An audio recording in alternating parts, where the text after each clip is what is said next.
Welcome to Chillin' 101. We hope this video helps. You start in Settings because that's where focus lives. Tap Focus, and you'll see modes like Do Not Disturb, Personal, Work, and Sleep. Choose the mode you want to turn off first. Once you tap a mode, look at the toggle at the top. That master switch disables the mode immediately. If you want to stop all focus filters, go back and toggle each active mode off. This is the fastest way to return notifications to normal. Once the mode is off, make sure it won't turn itself back on later. Tap the mode's automations area and review schedules, time, location, and app triggers. Each one can re-enable the mode automatically. Turn off smart activation or individual schedules by toggling them off, and remove any unwanted location or app triggers.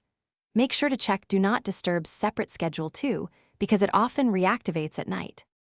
To finish, use Control Center for a quick toggle. Long press Focus and tap off. If a focus mode appears stuck and won't disable, restart your iPhone.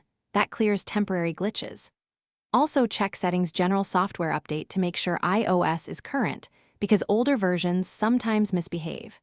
If your focus settings sync across devices and keep reappearing, go to Settings Focus and disable Share across devices to prevent. Thanks for watching. Consider subscribing if we helped you.